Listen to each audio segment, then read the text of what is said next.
안녕하세요, 북스원 카페 여러분. 자, 오늘은 이제 저번 시간에 이어서 이 남송 시대 때 관련된 내용을 이제 보겠습니다. 자, 이 남송은 시험 문제 뭐 지금까지 나온 적은 없어요. 그래서 뭐 앞으로 또 계속 나올 것 같진 않은데 일단은 그 동계 부분에서 몇 점 차지하고 있기 때문에 한번 읽어보겠습니다. 자, 남송 정권의 성격. 정강 원년에 북송의 수도였던 개봉부가 금군에 의해서 함락되면서 북송이 멸망했을 때 새 정권을 창출하려고 하는 세력이 두 곳에 있었다. 하나는 개봉부 남아 개봉부에 남아있던 장방창 이하의 북송 관료 집단이고 또 다른 하나는 하북 지방에서 원수부를 설치하여 근황병을 모집하고 있던 간항. 그러니까 나중에 이제 남성의 고종이죠. 그래서 중심을 한 세력이었다.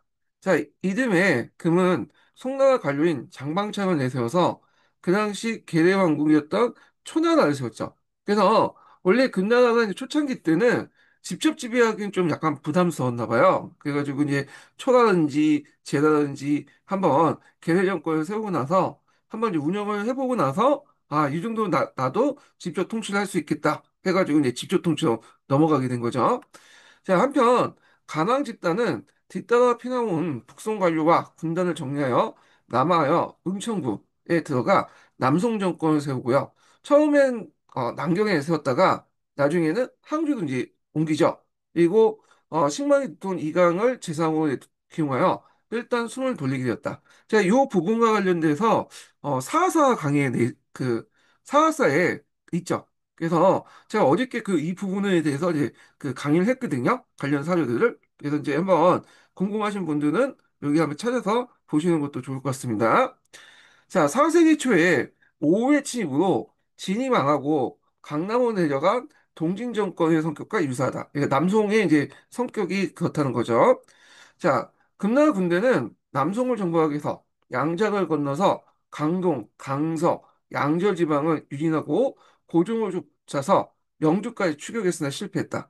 그래서 이제 고종은 처음에는 이제 이렇게 남경의 수도를 했지만 계속 이렇게 계속 쫓아오니까 수도를 여러 번 옮겨요. 그래서 마지막으로 정착한 곳이 항주였다. 이렇게 보시면 돼요. 근데 이 금나라 군대가 요 강남 지역 같은 경우에는 공격은 했지만 여기에서 상당히 많은 저항이 부닥치게 되죠. 특히 이제 금나라의 이제 주역은 뭐예요? 기병이죠. 근데 이 기병 같은 경우에는 이 습지라든지 호수라든지 이런 데에 상당히 불리한 구조예요. 왜냐면 말을 달리다가 습지에 빠지거나 말이 이제 달리다가 이제 뭐 진흙탕에 이제 한번 이렇게 발목이 꺾어버리면 움직이질 못해. 자, 그래서 이제 이런 상황을 통해서 이제 금나라가 좀 약간 어, 그 기병 중심의 금나라가 약간 뒤뚱거리는 상황을 보서 그때 이제 장준이라든지 항세춘이라든지 유광수 특히 이제 우리가 알고 있는 약비 이 사람은 적어도 이제 이름 정도는 알아주셔야겠죠. 그래서 이 약비라는 사람은 그 민족의 영웅이죠. 예, 이 사람이 왜 민족의 영웅이냐? 진해라는 사람이 있기 때문에요. 예, 진해는 주합하고 악비는 주전파였는데 진해가 이제 금나라하고 짜가지고 악비를 이제 죽였죠. 예. 그래서 후에 이제 진해는 한간의 대명사가 되고 악비는 이제 민족의 어떤 영웅의 대명사가 되잖아요.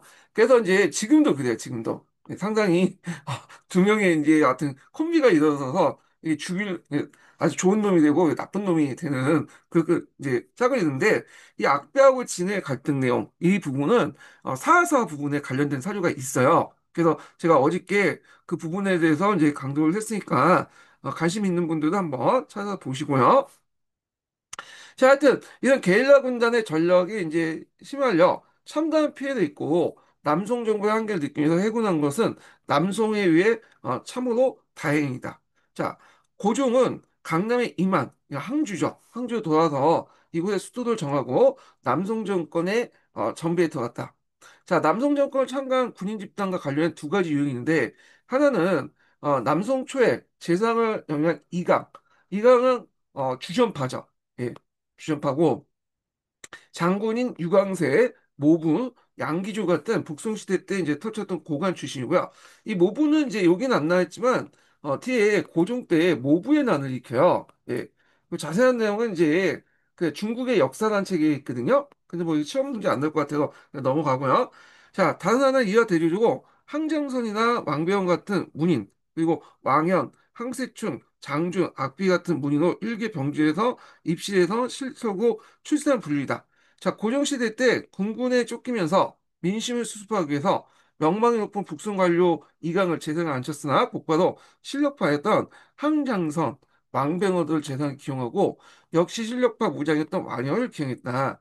그러나 검년 4년에 여의호가 사임하고 젊은 유능한 범주영이 재상에 올라서 각지에 난무했던 군몰세의 통제에 전력을 쏟게 되었다. 자, 남송은 피남 정권적 성격이 짙어 각지의 임시로 간부를 설치해서 감찰하도록 이걸 뭐 경치호찰이라고 하는 관료제라고 하는데, 자, 하여튼 그래서 이제 이때 이 관료 체제는 각지에 자립하고 있던 무장 군단과 그 성격이 비슷했다. 그래서 이때 이제 이 그 간부들은 임시로 만들어졌고 서로 각지에 흩어져 있었나 봐요. 그러니까 이제 약간 이제 뭐냐면 무장군단이 자립한 것처럼 이들도 이제 뭐냐 각계경파 그러니까 그 각자가 이제 생존하는 그런 형태였다. 이렇게 이제 보시면 되겠고요. 항세충이나 유광세, 그 장준, 악비 등의 무장 세력은 각기 4, 5만 명의 병력을 유지하고 있었다. 자, 그들은 대금방위의 구실로 강대한 군석을 이용하여 정치 군사를 좌우했다. 자, 이에 이제 여의와 주순비, 조정, 장준 같은 문관 재성들은 이들의 군대를 어떻게 제압할 것인가를 총리의 중대사가 아닐 수 없었다. 그래서 이제 이 악비라는 사람이 나중에 진해의 모압을 받고 죽잖아요.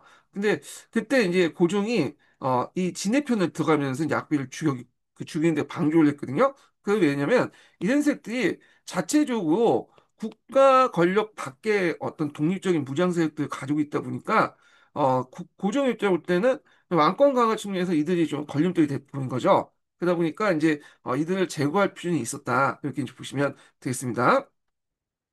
자, 이디야 남성의 건국과 금나라 나침에 대한 장군의 무공에도 불구하고 군벌에 의한 쿠데타 가능성이 남성 쪽에 항상 존재하여 그 위험성이 군군의 남초에 먹지 않았다. 자, 재상 여의도에 의해 유광세 군대의 제압, 그다음 정부에서 악비 군단의 통제, 그리고 다시 장준이 행한 유광세 군대의 가혹한 제재는 결국 유광세하고는 제국이라는 것은 나중에 이제 처음에 초나라를 세웠죠, 금나라가. 게다가 나중에 이제 또 제네랄 그 계례국가를 만들거든요.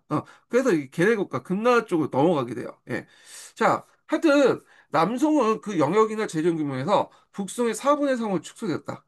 근데 이게 이제 남성에게는 재정적인 측면에서 여유 있게 이제 운영할 수 있는 게 뭐냐면, 일단 남성이 강남을 기반으로 했기 때문에, 북송보다 훨씬 더 1인당 GDP는 더 많아요. 예.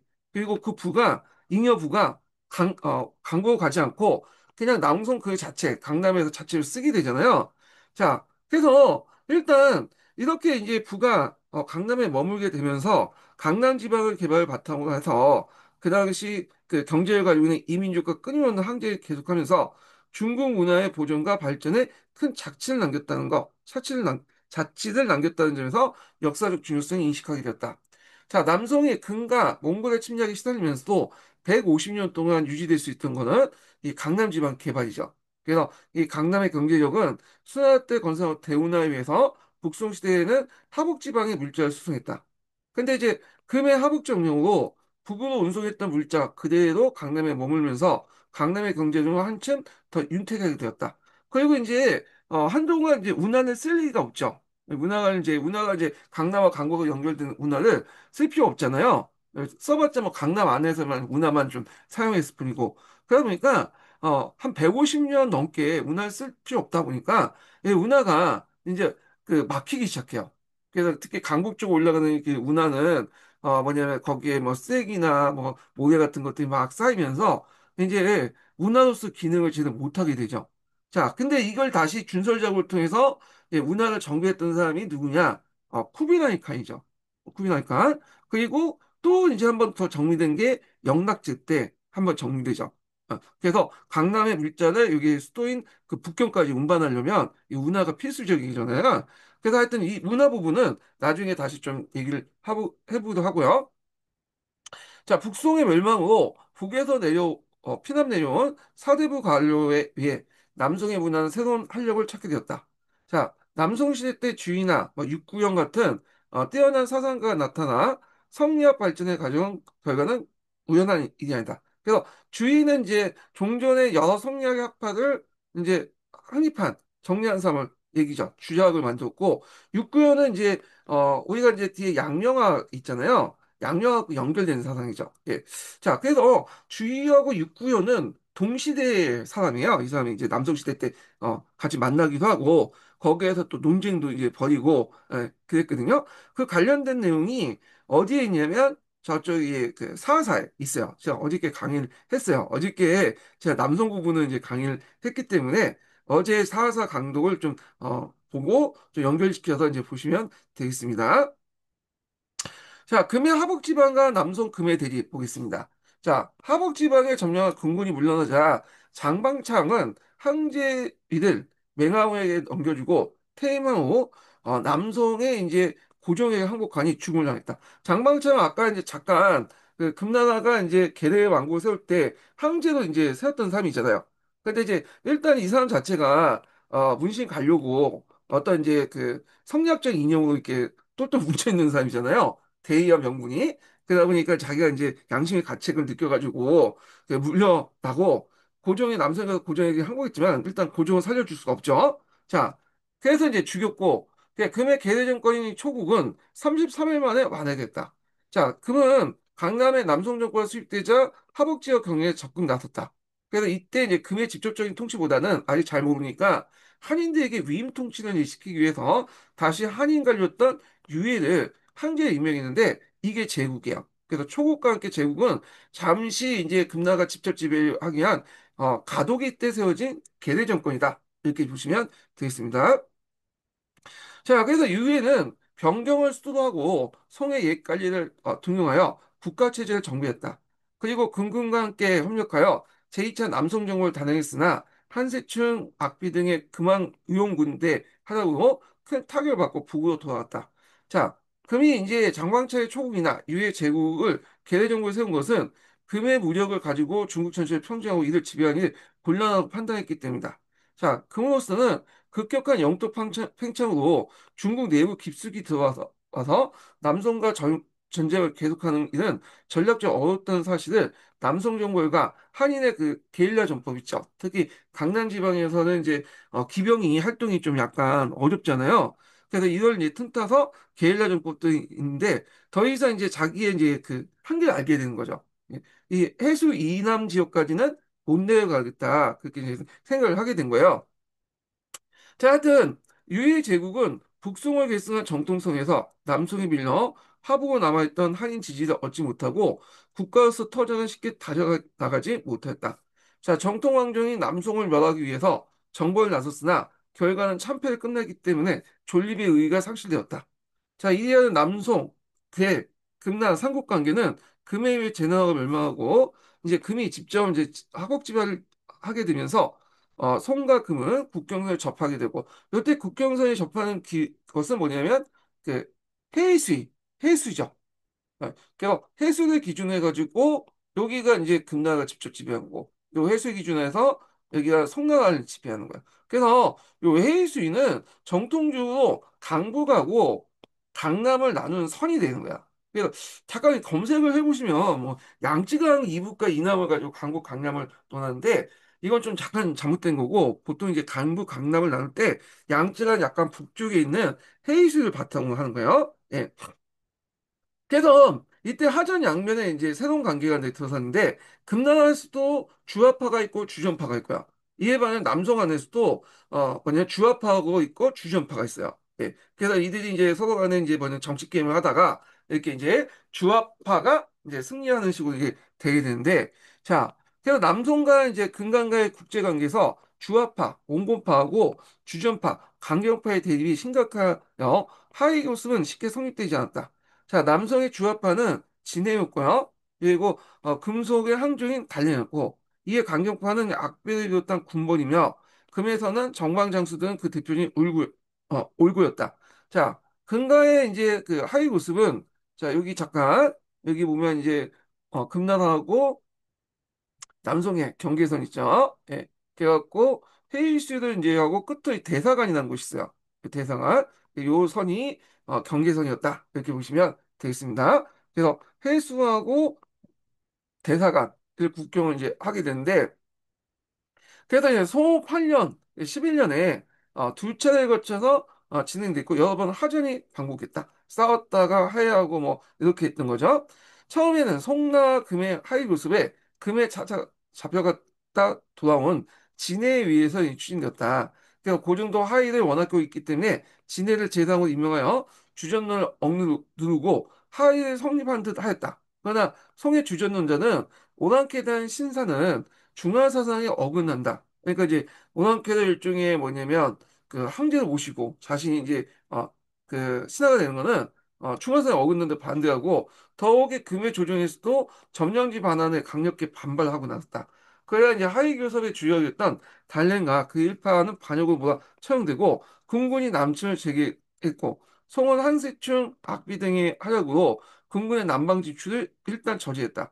그러나 금가의 전쟁에 들었던 고종은 진해와 하이론을 받아들여서 그전보다 더 불리한 조건으로 하이가 성립됐다. 이렇게 이제 있죠. 요걸 이제 그 내용이 그 밑에 있거든요. 예. 그 내용이. 그래서 요게 교과서에 있더라고요. 이게 이제 소홍의 그때가 이제 그 뭐냐면 남성에서 소홍이라는 연호를 썼기 때문에 소홍하이라고요. 여기 1142년에 예저진 소홍하이거든요. 그래서 이제 요거 부분은 한번 좀 소홍하이 부분에 대해서 좀 보겠습니다. 좀 관련된 사료 한번 찾아볼게요.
자, 여기 보면 송사에 있는 송하이에 대한 이제 원문 사조하고 한글 해석본이 있습니다.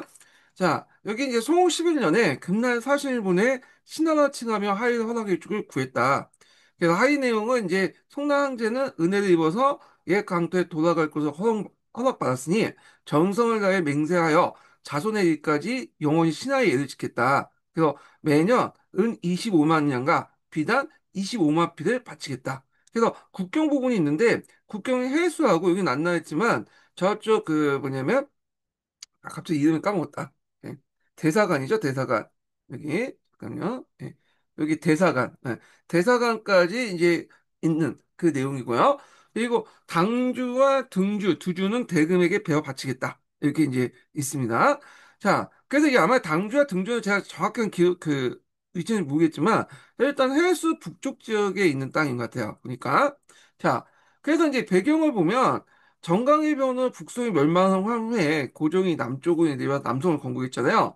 그래서 이제 악비 같은 주전파들이 그 금나라 맞서 싸워 일부 승리했지만 계속 이제 전쟁이 소모적으로 나가다니까 그 당시 진해라는 이제 고종이 지쳤나 봐요. 그래서 이제 결국에는 이렇게 악비를 죽이고 금나라와 굴욕적인 조건 하에를 맞게 되는데 이게 이제 송황이다. 그래서 이제 영토 활약이라고 하는데 실제로 이제 금나라가 그 하북 지방을 장악하고 있잖아요. 그러니까 하북 지역을 장악한 영토를 그냥 공식적으로 인정해줬다. 이렇게 이제 보시면 돼요. 그래서 해수에서 대사관까지 이르는 선이고 그 다음에 이제 군신 관계죠. 송나라 황제가 금나라 황제 때 신하의 예를 취했다.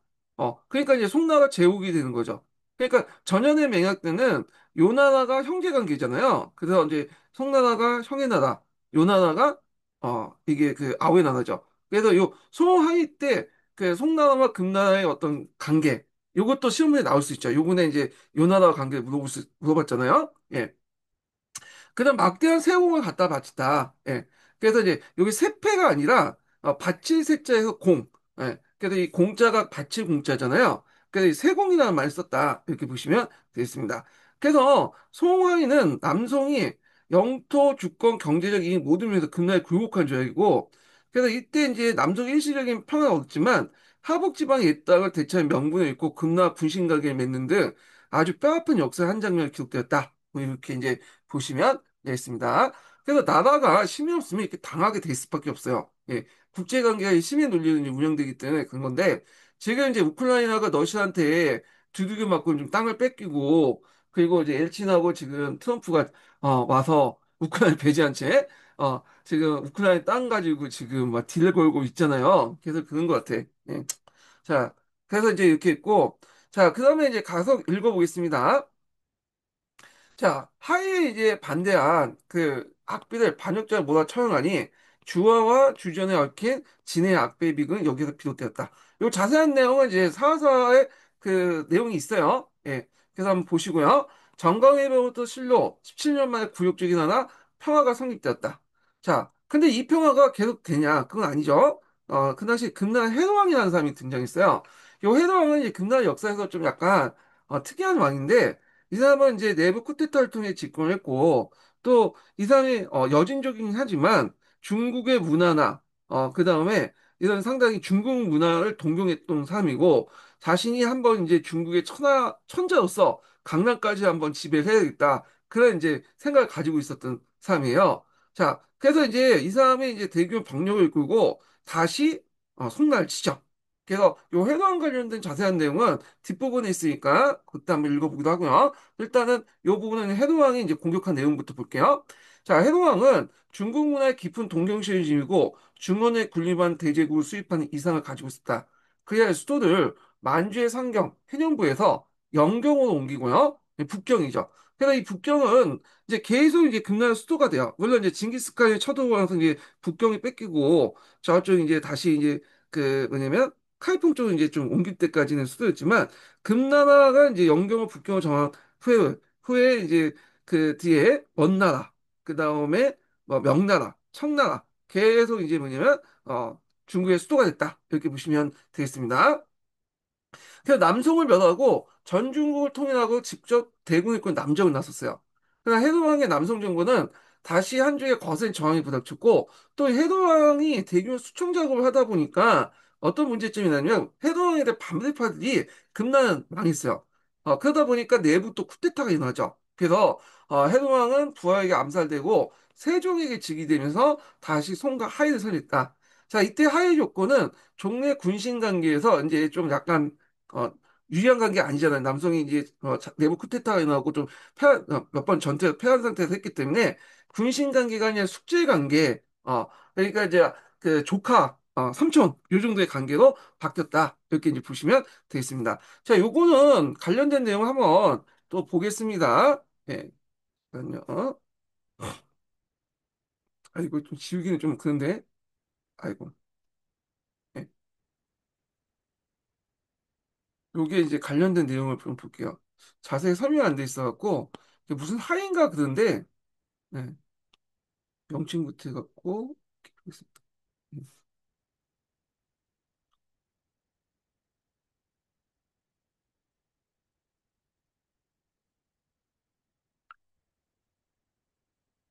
두 번째 이제 하이 내용을 이제 볼게요. 네.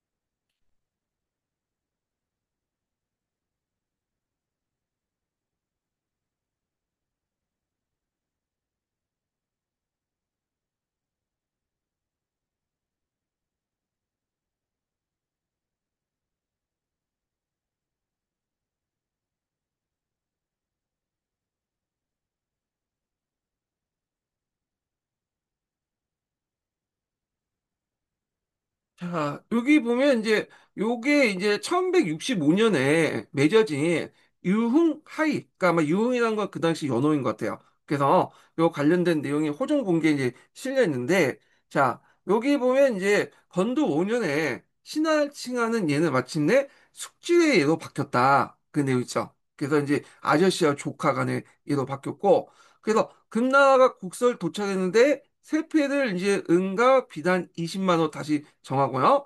좀 다운된 거죠. 황제를 아버지라고 칭하고 또 말하기를 두 조정이 이미 숙제 관계가 됐으니 옛날 분신 관계에 비해서 더 정이 더욱 두터워졌으며 이웃한 땅은 털끝만큼 다시는 다투지 않을 것이다. 이렇게 이제 했죠. 그래서 이제 배경이 됐던 것이 앞에서 이제 4대 금나라 황제였던 헤드 왕의 이제 남침이죠.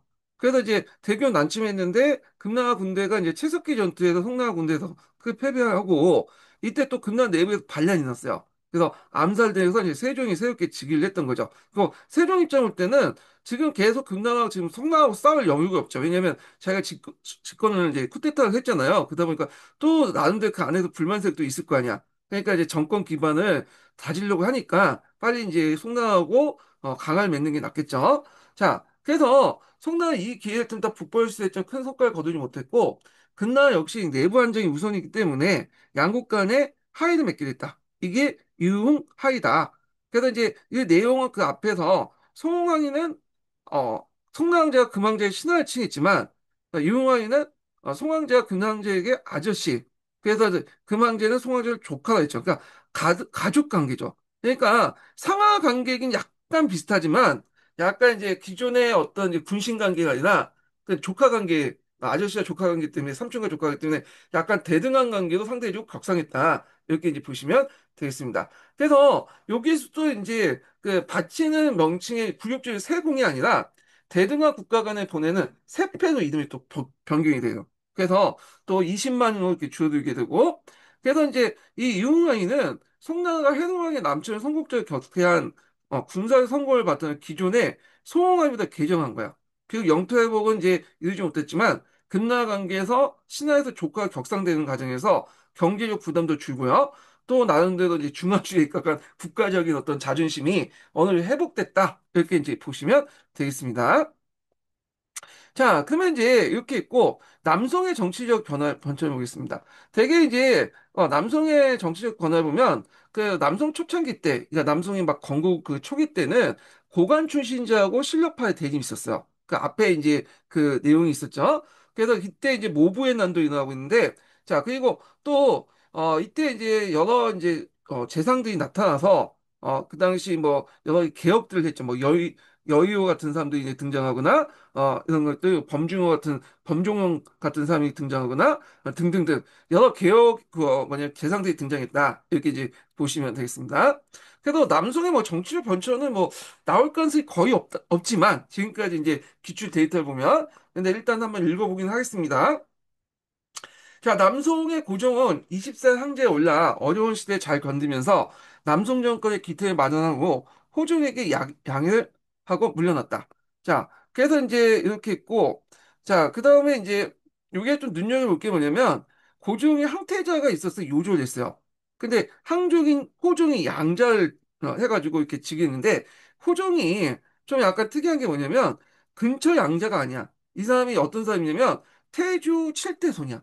그러니까 이제 태조가 죽고 나서 그 태종이 즉위했잖아요. 그러니까 지금까지는 태종의 그 계통이 이어졌는데 태조 계통이 다시 들어온 거야. 근데 태조 계통이면 어느 정도의 7대 손이라면 한참 반개 중에 반개죠. 예. 그래서 상당히 이제 뭐냐면 일단은 이 호종의 즉위는 좀 반개 율동이 상당히 단순한 이제 그런 조카나 이제 옆에 이제 뭐 5천, 6천 그 정도가 아니죠.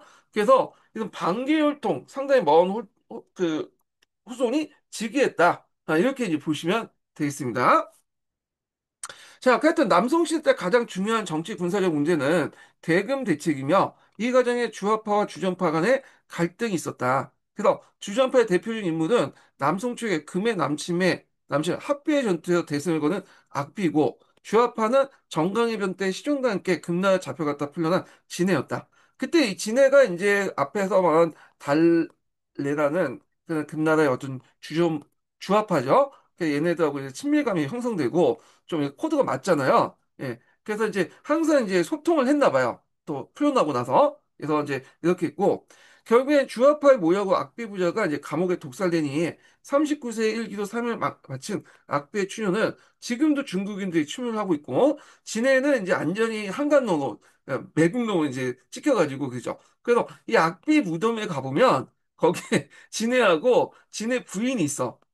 그래서 이제 진해와 진해 부인이 청동상으로 있고, 그 뭐냐면 무릎 꿇어갖고 이제 비는 모습이 있거든요. 사람들이 거기에 가서 이제 침도 뱉고 막 오줌도 놓고 막 욕도 하고 그래요. 예. 그래서 이제 있는데, 그래서 정통적으로 요 악비는 민족의 영웅, 그 진해는 한간, 그러니까 이제 나라를 갖다 팔아가는 그 매국노 이렇게 이제 있는데, 최근에 중국 정부에서는 오히려 이제 악비보다는 진해를 우쭈쭈 해주는 그런 모습들이 좀 보이더라고요. 그냥 악비는 이제 한족 우선의 어떤 민족주의자, 진해는 뭐 다민족 국가의 어떤 이제 서로 화평을 지내는 그런 삶이다 해갖고 역사학계 좀 평가가 다르긴 했는데, 근데 그 일반 민중들은 되게 이제 악비들 이제 운하고 지금도 그러죠. 악비들 우선시하고. 왜냐면 진해는 우리가 볼 때도 이제 우리 이제 같은 당 그 한족이잖아요. 중국이지만 보편적인 입장 볼 때 우리가 볼 때도 악비들 이제 할수 있는 악비는 이제 나라를 위해서 충실했던 사람이고, 이 사람은 적과 부족적인 어떤 그 화평을 맺었던 사람이잖아. 그러니까 보편적인 입장을 볼 때도 그렇죠. 예. 하여튼 뭐 이렇게 있고, 자, 근거의 대결은 남성 정권이 안정되지 못했으며 북성시대에 비교할 때 황제권의 허약함이 계속되었다. 자, 이에 따라 재상의 전황이 이제 심각했는데, 그래서 남성시대 때는 은근히 재상들이 권한이 컸어요. 얘네들. 그래서 고종시대는 진해, 영종시대는 한탁주, 이종시대는 삼위원, 또 진나와 말기 때 도종 때는 가사도가 그리며, 그래서 남성의 정치사는 이들에 의해서 좌우되면서 재상 정치가 이제 뭐냐면 계속되었다. 자, 호정 시대에는 근과 하위를 설립하면 번영이 계속됐고, 앞에 이제 호정 시대 때 그 관련된 회관 관련된 하위 내용 있죠. 고정 시대 불안한 사회 경제가 안정을 찾게 되었다. 그러나 이 북송 시대에 이어 단죄는 남성에도 계속되었고, 특히 대금 화전 논쟁으로 이어졌으며, 호종 말년에는 궁전의 대간파, 도학파의 대비 심했다. 그래서 호종은 고종의 설례에 따라서 강종에게 양해하여 응거하였고, 강종은 부족함이 많아. 이게 좀 약간 정신이 좀 이상했어요. 자, 강종은 부족함이 많아 신하들이 강요해서 아들 영종에게 양해하고 물러나니, 양에 큰 공을 냈던 것이 한탁주다. 이때 재상 조현우는 도합 계통이고 황탁주는 신법답 계통이거든요. 그래서 이제 이 도합 계통하고 이제 신법답 계통이 싸우면서 그 뭐냐면 뭐 경원의 당근 같은 것도 일어나고 그랬는데, 이거는 제가 이제 남성사를 잘 모르니까 일단 뭐간어좀요 관련된 내용을 좀 얘기를 좀 해보겠습니다. 예. 일단은 음, 여기 보는데, 이 경원의 당금은 이제 그 내용을 좀 주의하고 또 관련돼 있어요. 예, 그래가지고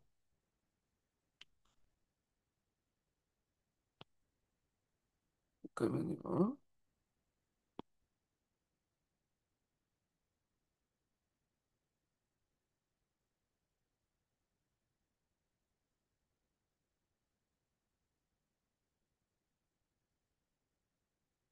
이게 왜 안 돼?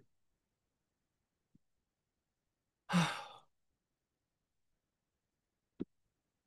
어, 네.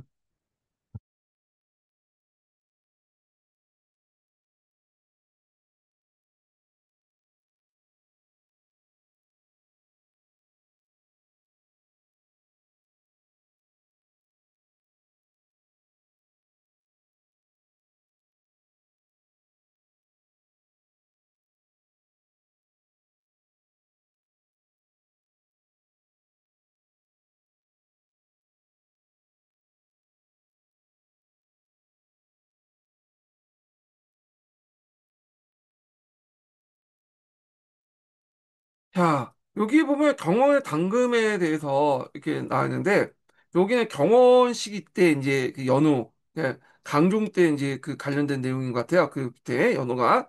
그래서 이제, 영종 때 관련된 그 연호인 것 같아요. 그래서 이제 그때 뭐 조연호가 간지에 떨어지고 파면되고, 그래서 이제 조선 내기를 사대부는 실용적 학문에 심서, 조정의 근본을 돈독히 하고, 실지를 숭상하는 뜻에 부응해야 된다. 그래서 근세에 이어 도와, 도학이라는 이름이 있으나 실제 아무런 보탬이 되지 못한다. 이때 도학이라는 것은 이제 주의 같은 이제 뭐냐 성리학 계통의 학문인 것 같아요. 그래서 조선을 내서 도학을 금지하고 주의와 팽기냥 등을 우두머리로 하여 무려 59명을 의학 역당, 거짓으로 학문을 하는 역적의 무리로 지명해서 이들을 이제 그 서명을 모두 조종해 도를 생겼다. 그러니까 중국에서는 역적의 무리를 도를 새기는 게 상당히 좀 약간 관례가 된 것 같아. 그래서 이 배경에 보면 송호종이 죽고 나서 손자인 강종이 즉위하니까 강종이 정신 좀 약 이상하거든요. 그러니까 재상이었던 조현우가 태양태후에 이제 협력을 해서 강종을 퇴위시키고 그의 아들 영종을 즉위시키는 큰 공을 세워요. 하지만 이때 이제 외척이었던 그 한탁주도 공이 컸는데요.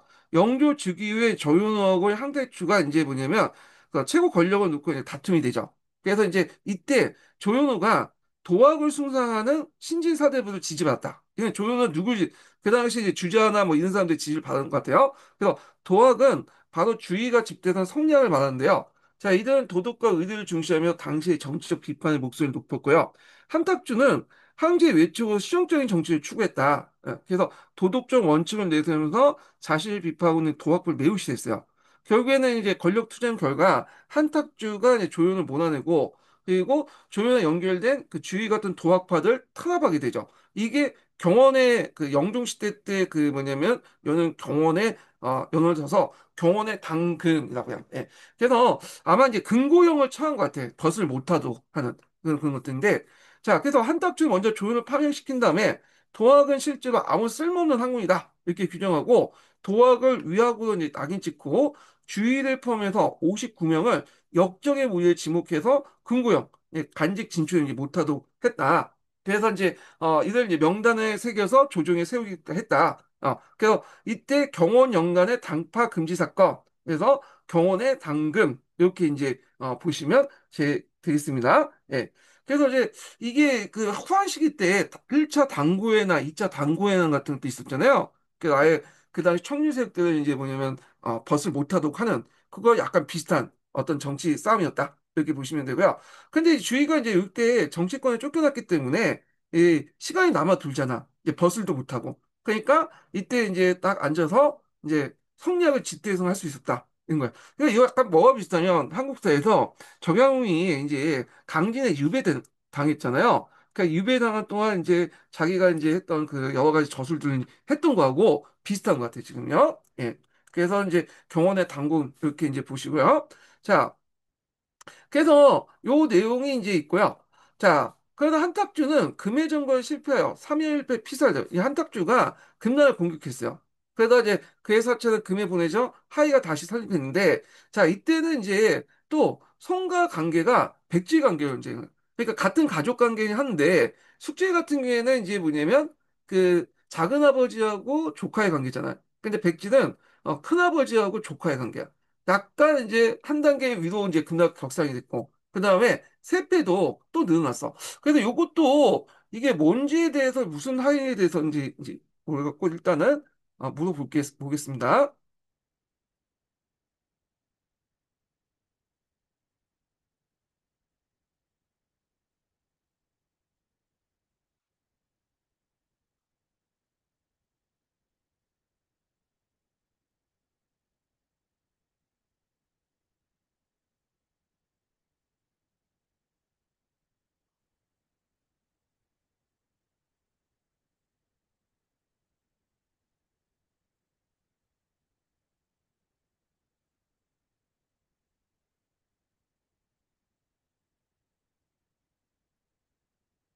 자, 여기 이제 송사 영종본기에 이제 있는데 이게 1208년에 일어난 가정하이라는 곳이에요. 가정하이. 그래서 가정은 이제 영종 때 사용했던 연호인 것 같아, 그 당시요. 그래서 금나라 사신을 하이를 요청했고 금나라가 사신을 보내서 하이를 논의했다. 그래서 이제 그 조건으로서 큰아버지와 조카 세패를 갖다 왔는데 세패의 양이 더 늘어났죠. 그리고 한탁주의 머리를 함에 담아 보냈다. 그래서 이제 요게 왜 맺어졌냐? 이 가정하이가 한탁주의 무리한 북벌 실패 때문에 맺어진 거죠. 그래서 이제 경원의 당금을 통해 정권을 한탁주가 자신의 권력을 공고하고자 명분을 얻기 위해서 국력을 충분히 이제 확보하지 않음에도 불구하고 금나라에 대한 북벌을 했다가 결국에는 이 개의 북벌이라고 했던 건데 이때 이제 결국엔 실패를 끝났고, 그때 이제 그 굴욕적인 조건을 맺은 과정에서 맺은 게 가정하이다. 그래서 관계가 격화됐죠. 숙제에서 백지로 이렇게 한 단계 더 그 뭐냐면 낮아졌고 성리학 격이 세패가 또 증해됐죠. 그리고 한탁주의 머리를 갖다 바쳤죠. 그 송나 조준에서 한탁주를 암살한 뒤에 그의 머리를 소금에 져서 함에 담아서 이제 금나라 보냈다. 예. 그래서 이제 이런 내용들 좀 보시면 되겠습니다. 그래서 여기 이제 쭉 이제 좀 정리를 해보면요. 여기에서 이제 요번에 세 번에 거쳐서 하의를 맺었잖아요. 그첫 번째 하의가 뭐냐면 송하의죠. 그래서 이제 이 송하의는 앞에서 말한 것처럼 군신관계 맺었고, 그 다음에 이제 여기 두 번째 하의가 이제 뭐냐면 헤로랑이 이제 공격해가지고 이제 그때 맺어진 건데, 이때는 송나라가 좀 유리한 어, 그 유흥하의를 맺었죠. 그래서 군신의 숙질로 이제 바뀌었고요. 그리고 세공에서 세패로 이제 이름이 바뀌었죠. 그러다가 이제 한탁주가 남침해서 이제 깨졌으니까 자 이때 맺어진 이제 그 하의는 이제 앞에서 말하는 가정하의죠. 예, 가정하에서는 다시 숙지에서 백질로 옮겼고 세패가 징역됐다.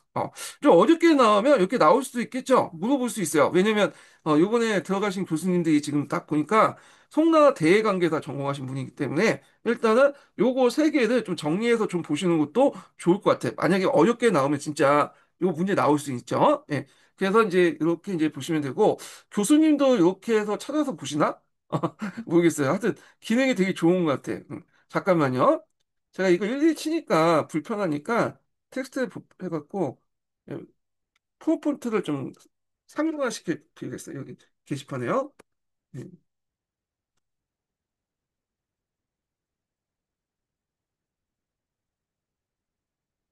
일일이 치니까 좀 불편하더라고요. 한번 쳐놓으면 얘가 알아서 이제 해주거든요. 갖다 붙이면. 물론 가끔씩 오류가 떠긴 해. 얘도. 음.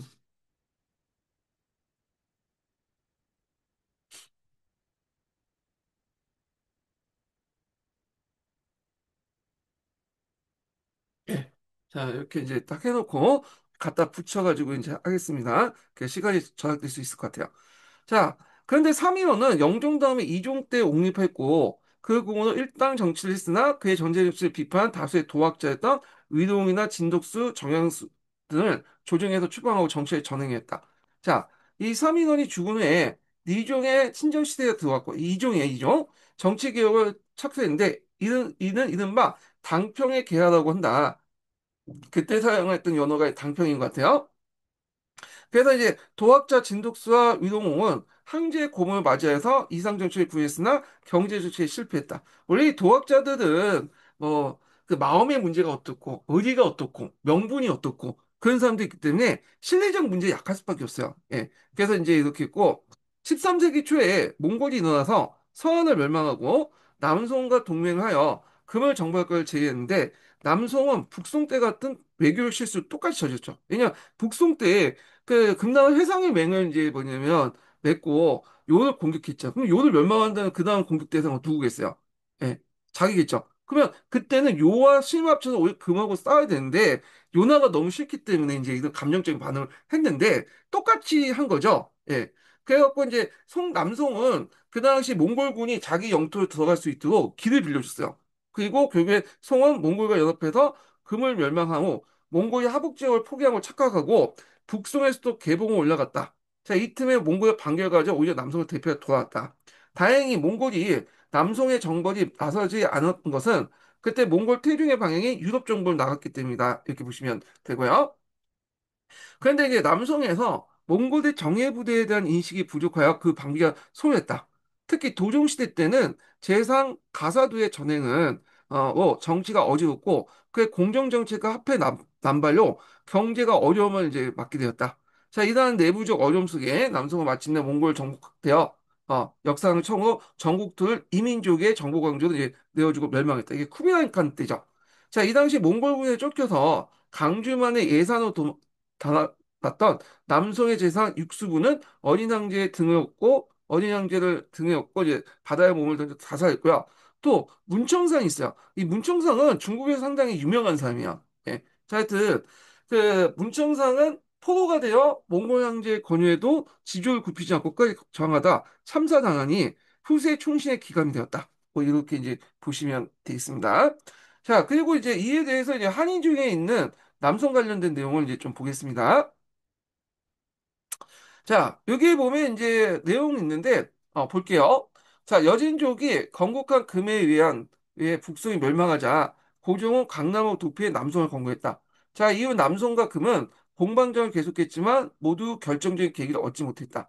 금 측은 인구가 많은 농경지대인 하북을 일괄 지배할 수 없어서 한인가를 이용한 괴뢰 접근 초나 제를 세웠지만 하북을 장악할 수 없었다. 그리고 남송도 악비 등의 의병을 항쟁을 계속했지만 이는 근군의 남진을 저지하는데 머물 뿐 완전히 격퇴할 수 없었다. 예.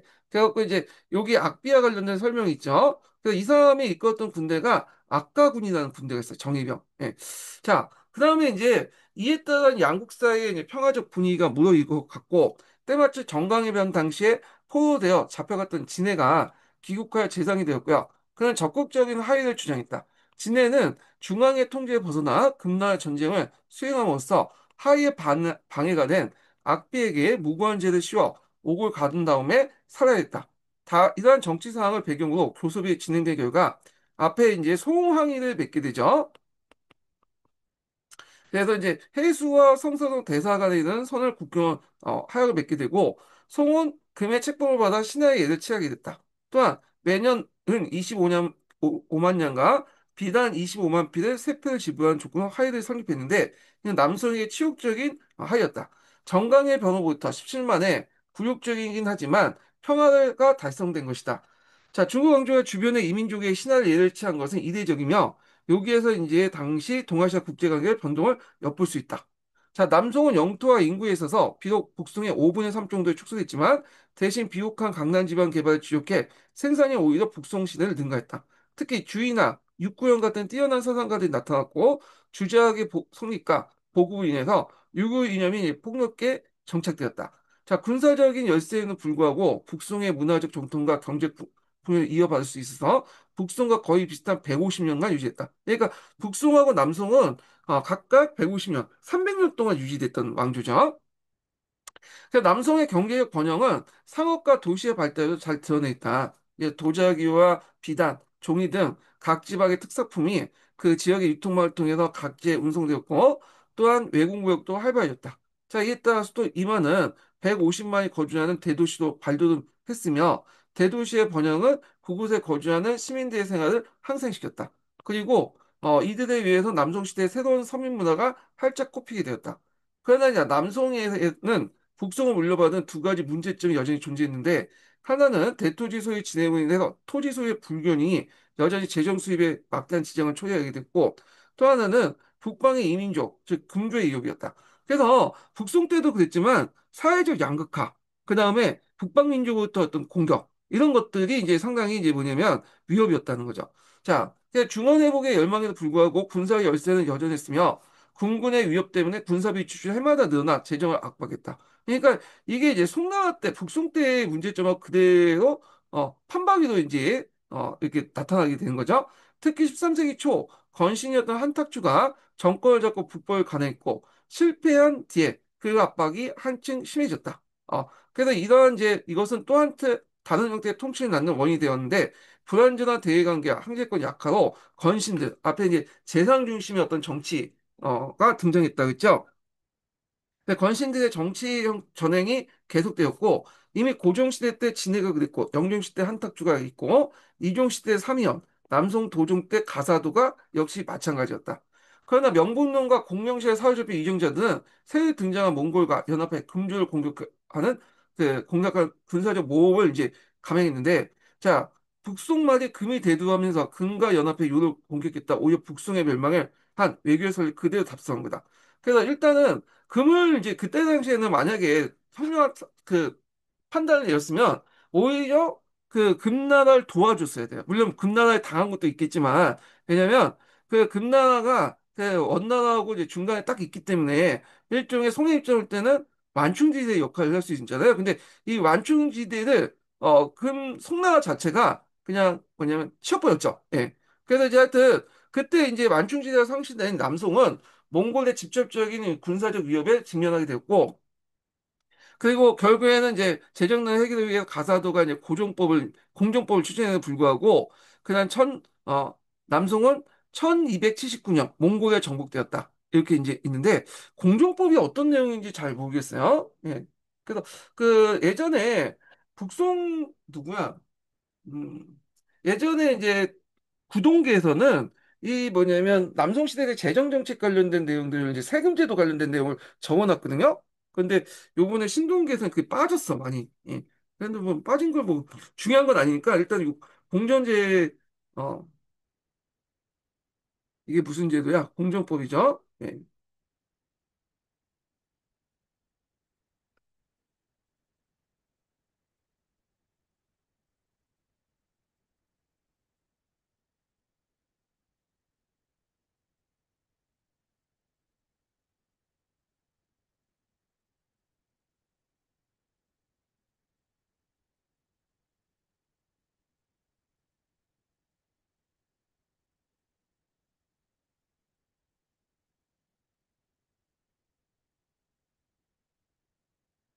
자, 여기 보면 이제 공정법 관련된 내용이 있거든요.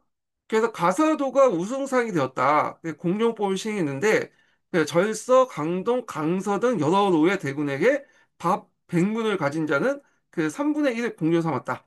간청에서 그 당을 땅값을 주고 그 소출을 거두어 군량미를 이제 대비했다. 이렇게 했는데, 대충 보니까 이제 땅을 이제 국가에서 매입을 해가지고 거기에서 나온 이제 쌀을 군량미를 사용한 거, 그 내용 같아요. 그러니까, 예. 그래서 이제 이렇게 있는데, 자, 근데 이제 산 것도 있겠지만, 또 보니까 빼앗는 것도 있었다. 그 밑에도 있는 것 같은데, 일단 그 공정법을 왜 실시했냐. 가사도가 재상이 된 13세 중반에는 몽골이 계속 쳐들어왔잖아요. 그러니까 막대한 군사비 투입 필요했죠.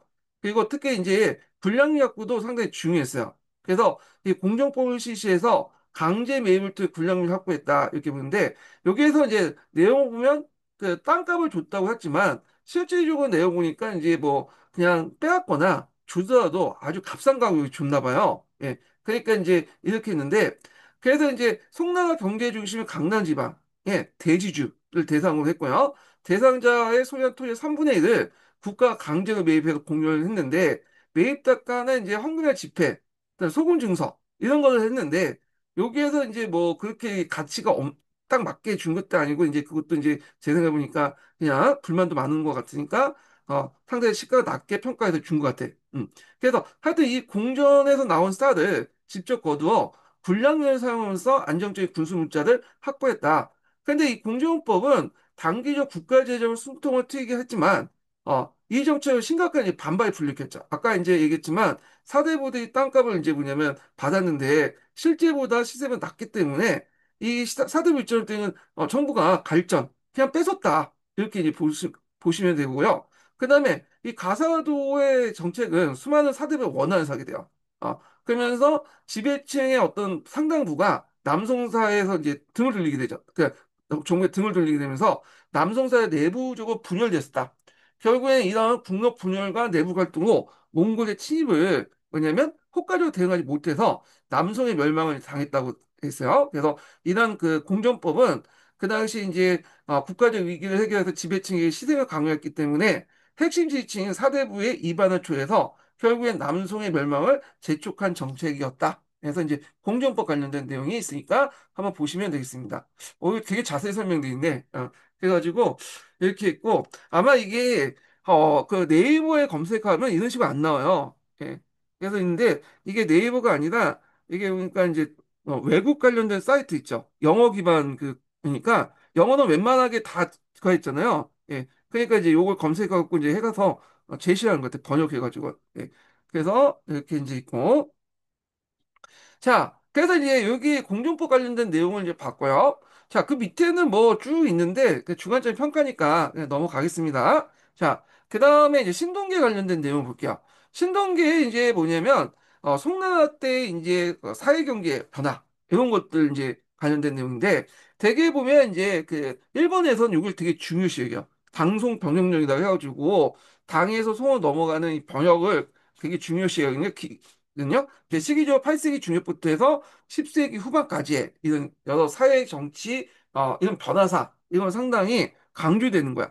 그래서 그 당시 일본에서는 그 중국을 이제 중국학이 있죠. 그 일제가 이제 뭐 중국을 점령하는 과정에서 공격하는 과정에서 중국의 역사를 이제 많이 열심히 공부를 했어요. 그래서 이때 이제 경도학파나 뭐 동명학파가 이때 이제 형성이 되는데 경동학파는 이제 우리가 이제 교토대 를 중심으로 한 거고 동경학파는 도쿄대를 중심으로 하는 거죠. 그 경동학파와 이 동경학파 사이에 시대 구분 논쟁이 일어나요. 그래서 경동학파는 이제 그 송나라를 어떻게 보냐? 송나라를 근세로 보죠. 근세. 근데 이제 동경학파는 그 예전에 유럽의 중세 사회 좀 중세로 봐. 그래서 근세냐 중세 해가지고 논쟁을 펼치게 되는데 이게 거기에서만 끝나는 게 아니라 그 전후로 해가지고 이렇게 논쟁을 펼치거든요. 예. 그래서 이 관련된 내용이 강자중국사에 자세히 적혀 있어요. 예. 그래서 경동학파 논쟁과 동경학파 논쟁이 강자중국사에 적혀 있는데 우리가 그것까지 다 볼 필요 없어. 왜냐면 최근에 그 중국사 전공하신 분들이 일본에 가서 공부 안 하거든요. 대만이나 저 중국 가서 공부하기 때문에 여기에서는 이제 일본 학계에서 이제 주요 논쟁이기 때문에 이런 게 있구나 하고 넘어가시면 될 것 같고 시험 문제도 예전에 그 사지선단에 잠깐 물어본 거 그 외에는 없어요. 그것도 아주 그 단순하게 교과서 정도의 수준에서 물어본 것밖에 없거든요. 예. 그래서 오히려 이제 여기보다는 어, 그 당시 명말 청초의 사회경제사 변화했죠. 자본주의 맹한론.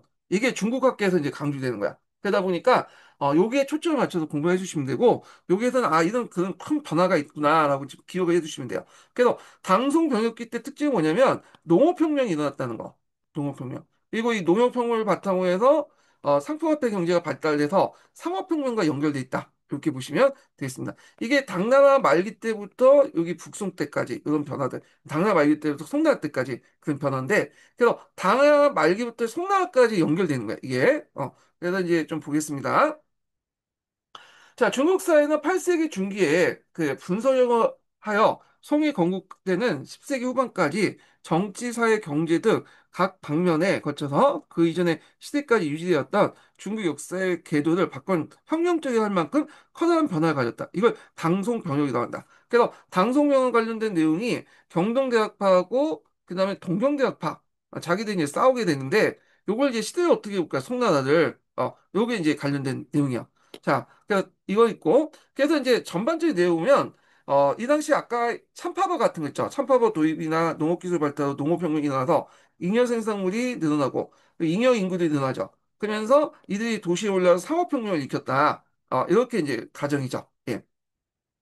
자, 그래서 이 병역의 원동력은 농업혁명에 찾을 수 있고, 그 결과 각 방면에 걸친 산업 생산의 발전으로 폭발적 인구 증가가 가져온 사회 변혁을 꼽을 수 있다.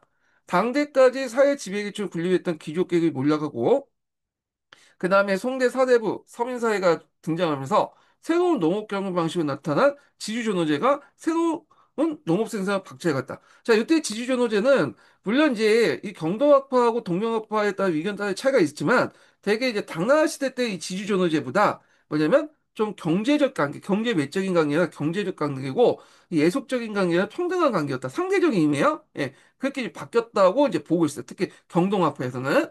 자, 그래서 이렇게 있고 병역의 가장 두려진 형상은 남북조직의 지배계층이었던 귀족계급이 완전히 몰락해서 귀족사회가 자치를 감췄다는 거다. 그 대신에 사대부의 서민사회가 발달하면서 이들 서민계층은 가곡을 통해서 문신가를 출세하면서 황제에 충실한 보필자로서 관료 계층이 형성하여 이를 바탕으로 하여 황제 전제 정치와 사대부 관료 사회가 확립돼 나갔던 것이다. 자, 사대부라는 말은 송대에 이제 처음 사용한 것이 아니다. 원래 사대부라는 것은 어떤 계층은 아니고 송대에서 계층의 의미지만 주로 이제 어떤 지식인이라는 의미를 이제 쓸 때 우리가 사대부라고 우리나라도 마찬가지예요. 우리가 이제 그 조선시대 신신 사대부라고 하지만 조선시대 때나 고려 말기 때 사대부를 처음 사용했던 말은 아니거든요. 예전부터 있었어. 예. 근데 이제 이때는 어떤 계층을 의미하는 거나 정치 세력을 의미하는 게 아니라 그냥 어떤 이제 그 지식인들, 유학자들 뭐 이런 의미에서 이제 사대부담을 쓴 거예요. 일반 명사로서.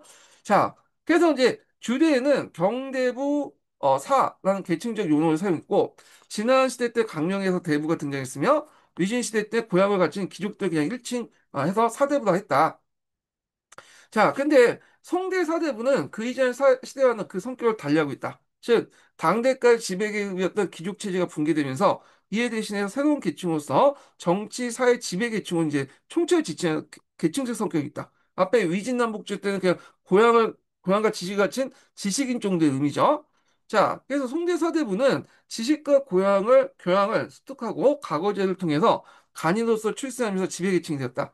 따라서 송대사대부는 과거 준비를 하는 독서인이면서 또 과거에 학교 관료이고 과거 준비를 경제에 뒷받침한 지주층, 그러니까 형세우계층이죠. 그러니까 이런 그 독서인, 관료, 지주층의 삼위일체적 성격을 띠고 있죠. 자, 그러므로 지식과 교양을 바탕으로 한 과거제를 통해서 지배층을 형성하게 된 송대사대부는 그 이전의 귀족계층과 다른 새로운 계층적 성격이 강하며 송대 이후 명청시대까지 이어져 내려갔다. 이렇게 보시면. 여기 명청시대는 이제 우리가 신사라고 하잖아요. 신사, 향신. 근데 이 신사나 향신이라는 말은 후에 이제 학자들이 요 계층들 보고 그냥 갖다 붙인 명칭이야. 예. 그 당시에 그게 쓰였던 명칭이 아니고, 그래서 보통 그 당시에는 사대부라고 했죠. 명청시대 때. 근데 후대 사람들이 볼 때니까 송대 사대부가 좀 다른 면이 있다 보니까 요걸 따로 떼가지고 우리가 이제 뭐 신사라니, 뭐 향신이라니 이런 식으로 역사적 용어를 쓰기 시작, 역사적 용어를 이제 만들어서 쓰는 거다. 이렇게 보시면 되겠습니다. 자, 요거 하기 전에 첫 번째 인증번호 알려드릴게요. 첫 번째 인증번호는 99번입니다. 예, 첫 번째 인증번호 99번이에요.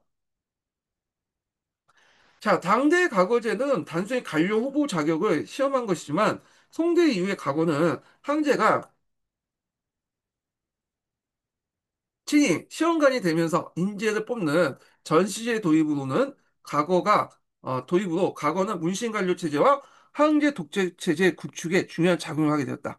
당송병의 실체는 군사제도와 조세제상에 나타난 당의 병농일치적 부병제가 송의 모병제 전환했고 조세제도 조용조가 당 후기에 양세법 체제로 바뀌면서 송대 이후에 사제로 정착되었다. 자, 문화면에서는 당대 이제 사상계 주를 이루고 내려오던 불교와 도교가 점차 밀려내고, 그다음 신유학인 주자학이 그 송대 사상강을 지배했다. 자, 여기에서 이용한 신유교라고 하는데, 신유교는 이학, 송학, 성리학 등등등등 이렇게 하는 거야. 주자학은 이 신유교의 한 갈래 중에, 한 그 갈래 중 하나죠. 그리고 기존의 유학을 이제 또 이 신유학을 정리했다는 데 의미가 있고, 그래서 보통 우리가 이제 성리학과 주작을 일치해서 보지만 엄밀히 말하면 그 주작은 성리학의 한 여러 파 중에 하나예요. 그러다가 나중에 이제 그 뭐냐면 우리나라에서는 이제 뭐 성리학이 꼭 주작이 됐죠. 주작 자체가 이제 성리학이 돼버렸는데, 자, 하여튼 한편 이제 경제 면에서 방송 병역은 농업 생산의 기초가 이루어진 토지의 소유와 경쟁력에서 잘 나타나고 있다. 그래서 당말 5대를 거치면서 새로운 토지 사유자로서 형세호의 등장과 이들의 토지를 경쟁한 전호의 출현으로 지주전호제가 송대 이후에 정책되었다. 지주전호제는 당나라 때 이미 등장했어요. 근데 당나라 때 지주전호제는 좀 예속적인 성격을 띠고 있죠. 예. 그래갖고 이제 우리가 알고 있는 이제 뭐 정객이라든지 부국이라든지 다 예속적인 성격이 전호잖아요. 근데 이제 이 지휘전호제에 관련돼서도 두 가지 의견이 있다는 거. 하나, 동경학파는 경제 외적인, 약간 이제 중세의 농노하고 좀 비슷하게 이제 이렇게 그 전호를 이제 지주의 관계를 얘기를 한 반면에, 그 경동학파는 경제적 관계. 그러니까 우리가 생각하는 이제 경제 외적인 관계가 계약에 의한 경제 관계 이렇게 이제 보고 있다. 그래서 신동기에서는 이 동경학파의 견해와 경동학파의 견해를 약간 플러스 시켜서 절충해가지고 이제 얘기를 하고 있어요. 예. 그래서 이제 이렇게 이제 보시면 될 텐데. 자, 그러면 송대 지주와 전호제 내용과 그 특성을 보겠습니다. 그 앞에서 얘기한 것처럼 동경학파의 견해와 경도학파의 견해를 플러스 시켰고 절충했다고 보시면 돼요. 그리고 이게 이제 지주 전호제도 지역별로 좀 차이가 있을 수 있죠. 왜냐 중국은 땅이 넓잖아요. 그리고 그 안에서도 이제 선진적인 지역이 있고 후진적인 지역이 있죠. 그래서 양쯔강 이쪽 그 상류 지역 같은 경우에는 선진적인 지역이죠. 그러니까 이런 지역에서는 경도학파의 의견, 어떤 경제적인 관계를 볼 수가 있고요. 그런데 저 사천성 지역 같은 경우에는 그 당시에 이제 후진적인 지역이잖아요. 그러다 보니까 그런 지역은 동경학파의 경계, 그러니까 경제 외적인 관계 측면에서 이제 지지율을 볼 수 있다. 이렇게 이제 보시면 되겠습니다.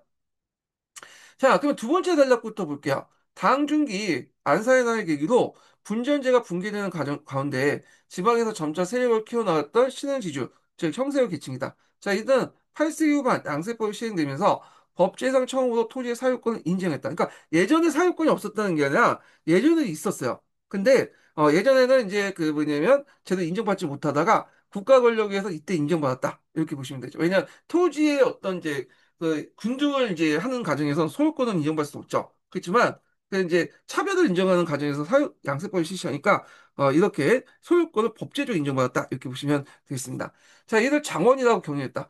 그래서 이들은 이제 몰락한 그 군주형 농민을 전호로 삼고 이때 전호라는 거는 이게 경작할 전자거든요. 밭전자가 아니라 그래서 소작인 우리식으로 따지면 소작인데 자, 그래서 이제 고용해서 자신의 토지를 경작하도록 했다. 지주를 호민, 유력호, 부호라고 했는데 특히 이들은 당마의 사회적 혼란을 교묘히 이용해서 막대한 재단을 모았다.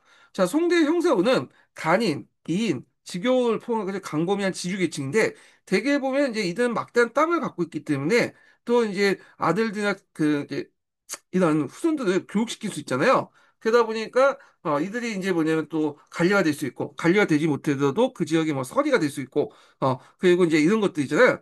그래서 이제 하여튼 이런 사회 경제 발전을 이룩했다. 자, 그들의 자제는 과거 시험을 통해서 그 뭐냐 간인 신분으로 그 당시 나가기도 하였고 경제적 대토지를 수한 지주를 선정했다.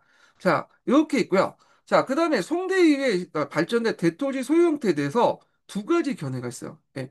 이게 동경화폐 견해도 있고 그다음에 또 근세근자 경도화폐 견해가 있는데 동경화파들은 그 대토지가 우리가 생각하는 그 중세의 장원처럼 큰 장원을 가지고 있고 거기에 일하고 있는 사람은 우리가 생각하는 그 중세 농노처럼 이런 이제 딸려 있는 지주 밑에 있는 예속타 물론 노비는 아니지만 예속화된 수전 전기이다 이렇게 이제 보고 있어요. 예, 그래서 토지를 매매할 때 같이 넘어가는 이 수전 전기이고 송나라 때 이제 근세론자들 경제학파는 지주 존호제를 어떻게 이제 설명하면 일단 장원이라고 하지만 장원이 상당히 우리가 생각하는 중세 장원처럼 한 곳에 집중되어 있는 그 장원이 아니라 조그만 거고 그것도 분산되어 있다는 거야. 그리고 거기에 일하고 있는 사람들도 대개 보면 지주와 전호가 계약 관계에 불과했다. 그래서 있던 이들은 이제 자유민이다. 이렇게 보는 거야. 그래서 이렇게 견해가 다르다. 이렇게 이제 보시면 되겠습니다. 그래서 이제 동경학파 보면요. 이 시대의 대토리 사회자는 장원제이고 장원의 형태는 한 곳에 집중되어 있는 대규모 토지의 중심으로 이루어진다. 또 장원의 경작하는 전호는 토지에 예속되었고 토지 매매 때 함께 팔려 나갔는데 이들 수전 전국이 는다. 그러니까 이제 이 전객이라는 것은 앞에 전호를 얘기하죠. 그래서 이들이 땅을 팔 때 같이 왜냐면 그 옛 주인이 있다가 새로운 주인 넘어갔다. 이렇게 이제 보시면 되겠습니다. 그러니까 이들은 거주의 자유가 없고 신분상으로 지주에 예속되어 있는 중세의 농노적 존재を보는 관점이다. 노예는 아니지만 농노다. 자, 이에 대해서 송대 근세론자는 다르게 보고 있죠. 토지 소유 형태는 영세적이고 여러 곳에 분산되어 있고 이들 장원이 나간다. 그래서 작은 경제학자의 분지를 집정한 게 불가한다. 그러니까 떨어져 있는 거를 그냥 이렇게 떨어진 거를 각기 떨어져 있는데 이걸 그냥 합쳐갖고 그냥 장원이라고 하는다. 이렇게 이제 보시면 돼. 자, 그리고 이러한 이제 경제를 소작하는 전후와 지주의 관계도 대등한 계약 관계로 성립된 근세적인 소작계와 같다. 따라서 전후는 중세적 농도가 아닌 지주로부터 해방된 자유입니다. 이렇게 이제 보시면 되겠습니다. 그래서 이제 얘네들은 이제 이렇게 몰려있는 이런 식으로 이제 생각하고 얘네들은 이렇게 떨어져 있는 그런 걸로 생각하고 있다라는 걸 보시면 되겠습니다. 자, 요 장원의 어떤 성격 관련된 내용은 그 강자중국사에 보면 되게 자세히 설명돼 있어요. 각 제도와 관련된 해석부터 시작해서. 근데 우리가 그렇게 이제 볼 필요 없으니까 그냥 넘어가겠습니다. 요 정도 보셔도 될 것 같아요. 그러면 왜 이런 이제 각기 다른 관점을 갖고 있냐? 이게 뭐냐면 일단 연구 대상이 달라요. 지역이. 대개 보면 이제 동명아파는 이런 식의 가설을 이제 세워놓고 찾아보니까 저 사천성이나 이 후진 지역은 요렇다. 그러니까 후진 지역이 사천성 부근이나 이런 지역에서 이제 부각이 된 거고 여기에 송대 근세론자 경도학파는 이런 식으로 가설 딱 만들어 놓고 그 관련된 가설 찾다 보니까 근거를 찾다 보니까 저쪽 그 양재나 하류 지역에 우리가 보니까 이제 그 지역 있죠? 그 절강성이나 강소성이나 이런 지역에 이제 사례를 보고 이제 얘기를 하고 있는 거예요. 예. 그래갖고 이제 각기 동시에 있긴 있지만 어디에 따라 보느냐에 따라서 이렇게 관점이 달랐다 이렇게 보시면 돼요. 그러니까 두 가지 모습이 같이 있었다 이렇게 보시면 되는데 그 밑에 이제 그 내용이 있죠. 이러한 전후의 성격은 지역에 따라서 차이가 있다. 선진 지역은 경도, 후진 지역은 동경이죠. 예컨대 사천이나 호남부, 평로 등 이게 양지와 중상류 지역이에요. 경제적 후진 지역에서는 지주가 수천 가에 달하는 전원을 대대로 예속시키며 신분적으로 지배하고 있는 데 반해서 그 뭐냐면 양자가 하류, 강남 델타를 중심한 선진 지역에서는 영세 분산 소작이 많다. 이렇게 볼 때 이제 같은 대토지 사용 혹은 지주 전역에서도 선진과 후진 지역에 이제 따라서 상당한 차이가 있는데 대개 보면 이제 전후의 명칭도 그걸 잘 반영하였죠. 이게 되게 다양한 정객, 장객, 지객, 객고, 부객 같은 이런 칭호도 있는데 이거는 그들이 이제 같은 이제 뭐냐면 전후라도 자기들이 이제 처해져 있는 상황에 따라서 다르기 때문에 신분적 예속관계나 평등하게 다 다르잖아. 예, 법적인 어떤 신분관계 다르고 그래서 이런 명칭들이 다양하게 나타난다. 이렇게 보시면 되겠습니다.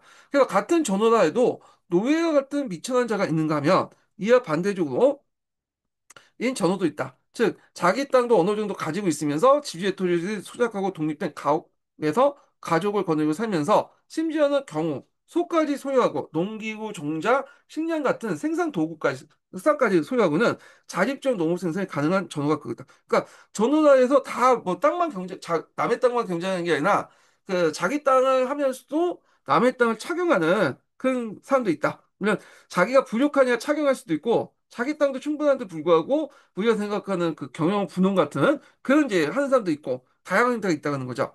자, 전원은 법률상으로 양면에 취급받았고 독립된 경영 주체이면서 지주와 사이에서 신분적 상하관계로 인식했다. 따라서 지주와 전호 간의 변제에 대해서 헝벌 구정에서 인종, 가오, 연간에 11세기 아무런 차별이 없었다. 그러나 11세기 말에 이르면 전호의 주인에 대한 범죄는 일반 민보다 한 등급 가중되었고 반대로 지주의 전호에 대한 범죄는 한 등급 경감되었다. 자, 남성 초기에는 그 격차가 더욱 벌어지고 있었는데 이는 북성에 비해 남성의 전호 신분이 더 낮았음을 의미한다. 그래서 실제로 그 당시 이제 남성 때 강남 지방에서 전호는 자유로운 이주가 불가능했고 도망하는 경우가 찾아내서 원상복귀시켰다. 그리고 전호는 경지에 매각할 때 새 지주에 강제로 매각됐으며 수준 전객이죠. 갑두, 간인 등 이런 것들 마름이라고 하는 존재의 관리 경쟁에 종사했다. 자, 여기에서 이제 여기까지가 동경학파의 주장이야. 동경학파. 그래서 전호는 법률상은 양민이야. 근데 실질적으로는 상하관계다. 그래서 이거 볼 수 있는 게 법제적으로 딱 보니까 그 당시 11세기 말에 들어가면 전후 주인에 대한 범죄는 일반민보다 한 등급 가중되고 반대로 지주의 전후에 대한 범죄는 한 등급 경감을 했다는 거야. 근데 이렇게 있고 그 격차가 더 벌어졌다. 그러면 이제 주의할 건 뭐냐면 지주하고 전후의 관계에서 예를 들어서 이건 직접적인 관계 때만 성립되는 거야. 그래서 땅을 갖고 있다고 해서 땅이 없는 사람은 그렇게 하는 게 아니라 지주와 전후, 그러니까 땅을 빌린 사람이 이 지주에게 그렇게 이제 죄를 지을 거면 한 단계 뭐냐면 한 단계 더 추가 범죄, 그러니까 한 단계 가중처벌하고 여기 지주가 이제 전호에게 범죄를 한 단계 낮게 변화. 그러니까 지주와 전호의 관계는 서로 간에 연결될 때, 그러니까 직접적인 관계할 때는 거고 내가 만약 이 사람이 지주지만 이 사람은 이제 다른 사람의 지주 밑에 있으면 이 사람하고는 상관없는 거죠. 이 사람은 평등한 관계예요. 그렇지만 직접적인 지주 전호 관계는 평등 관계 아니라 상하 예속 관계고 법률도 이렇게 차별적으로 적용됐다. 이렇게 이제 얘기를 하고 있는데 이건 동경학파의 견해고 그러면 이거에 대해서 그 당시 그 경도학파는 어떻게 설명하냐? 맞다. 법에 보면 이런 것도 있다는 걸 인정해요. 근데 이거는 거꾸로 생각을 해야 된다. 왜냐하면 이 당시에 이제 전우들이 지위가 상승하다 보니까 이 지주들을 능멸하는 형사들이 나왔고 그리고 이제 그런 것들을 이제 정부에서 도저히 봐줄 수 없어서 그 당시 이제 이런 식으로 전우와 지주 관계를 이런 식으로 해갖고 가중처벌하는 방식으로 했다. 그래서 이거는 오히려 전우가 뭐냐면 신분이 낮아진 게 아니라 전호가 오히려 신분이 더 높아져서 사회적 지위에 올라가서 이걸 통제를 잘 못하니까 국가 권력이 개입해서 지주의 어떤 입장을 들어서 이런 식으로 법을 이렇게 만들었다. 이렇게 이제 그래서 반증이라는 거죠. 전호가 그만큼 신분이 상승했기 때문에 지주를 보호하기 위해서 국가 권력이 이런 식으로 차별적으로 법 적용을 했다. 자, 이렇게 이제 얘기를 하고 있어요. 그래서 이제 옥신각신 대립하고 있는데, 그래서 제 생각에는 이런 시험 문제 안 나올 것 같긴 하거든요. 그래서 하여튼 넘어가고. 자, 그 다음에 당송병역과 이제 인구의 대이동을 보겠습니다. 그래서 중국은 고대로부터 인구가 상당히 이제 이동을 했죠. 여러 곳으로.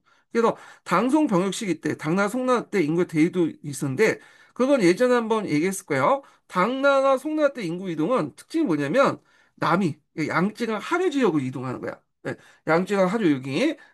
그래서 이제 주로 이제 절강성이니 강서성이니 강소성이니 있는 거죠. 우리나라 이제 그 뭐냐면 지금 중국의 뭐 항주, 소주, 상해 그러니까 첨단 이제 경제 중심지 있잖아요. 요게 이제 이동하는 형상을 보여. 이게 이제 남이가 있는데 자 그리고 이제 뒤에 얘기점 영청시대 때 인구 이동은 좀 약간 다르죠. 예. 그냥 단순히 양쯔강 하류에서 이제 이동하는 게 아니라 이제 거꾸로 양쯔강 하류에서 뭐 양쯔강 중류라든지 뭐 사천 지역으로 이동하고 그러는데 이건 나중에 좀 설명하고요. 자, 하여튼 방송 병역과 이제 인구 이동 관련된 내용을 이제 볼 텐데요. 요거는 이제 좀 나중에 이제 좀 쉬었다가 다시 이제 이 부분을 뭐냐면 보겠습니다. 예.